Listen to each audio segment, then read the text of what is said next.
उत्तर प्रदेश में 2027 का विधानसभा चुनाव भले अभी दूर हो, लेकिन सियासत का पारा अभी से आसमान पर है।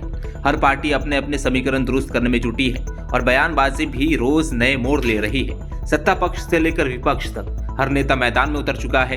कहीं आरोप, कहीं वादे, कहीं गठजोड़ की हलचल है। ऐसे माहौल में आगरा की धरती से अखिलेश यादव ने मीडिया के सामने बात रखी और ऐसे संदेश दिए जिनसे साफ होने लगा है कि चुनाव भले 2 साल बाद हो, पर मुकाबला आज से ही शुरू हो चुका है।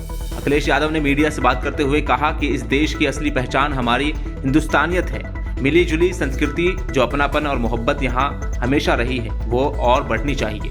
यही हमारी कामना है।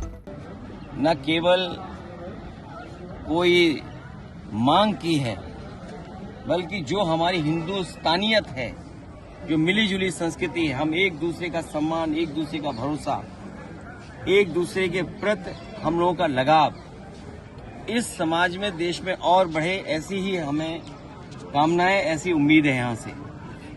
और ये बहुत ऐतिहासिक जगह है, एक समय को याद दिलाता है जहाँ पर मिलके हम लोग रहे हैं, जहाँ हम साथ साथ रहे हैं।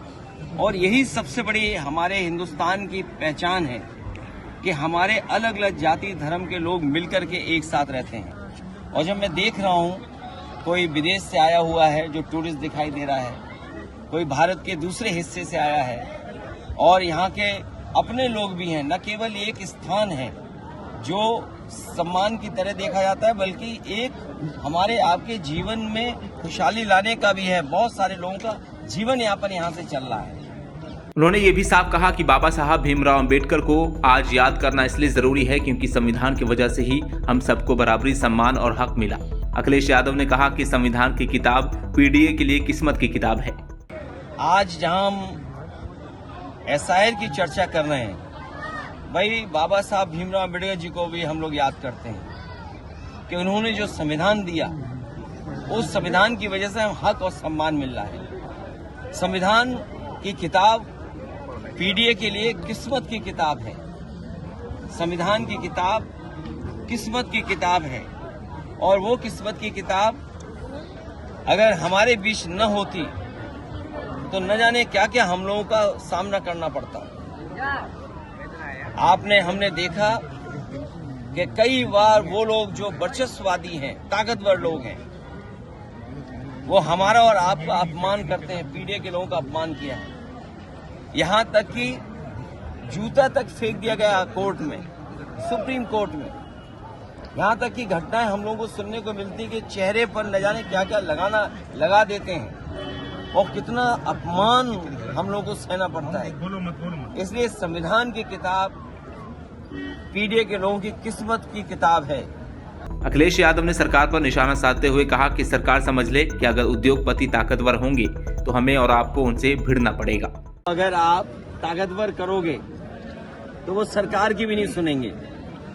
इस तरह का अपहरण, इस तरह के जो एक तरीके से बंद कर देना लोगों को, शायद किसी ने कल्पना भी नहीं की होगी। कोई घटना हो जाए बात अलग है, लेकिन अगर कोई जानबूझ के कर रहा है तो अपनी ताकत का एहसास सरकार को दिला रहा है। और सरकार ये समझ लेगी अगर उद्योगपति ताकतवर होंगे तो इसी तरह हमें आपको फेस करना पड़ेगा। सरकार ताकतवर हो, उद्योगपति ताकतवर न हो, ये सरकार को सोचना चाहिए। इसीलिए जब आज हम बाबा साहब भीमराव अंबेडकर जी को याद कर रहे हैं, जो उन्होंने संविधान दिया, वो हमारी किस्मत की किताब है। वो किस्मत की किताब जो हमें समय समय पर सम्मान दिलाती है, हमारी बेटियों को, माताओं बहनों को सम्मान दिलाती है, हमें हक दिलाती है, हमें आरक्षण दिलाती है। ये तमाम वो लोग हैं जो हमारे आरक्षण को छीनना चाहते हैं। सर, आगरा की 9 लोग। अखिलेश यादव ने बीजेपी पर तंज कसते हुए कहा कि हमने भी बीजेपी से सीख लिया है, समीकरण बनाना है। इस बार आगरा ऐतिहासिक परिणाम समाजवादियों के पक्ष में देने जा रहा है।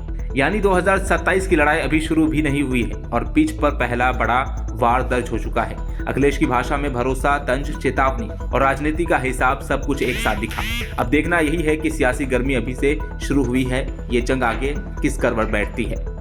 Bureau report, dynamite news, Lucknow.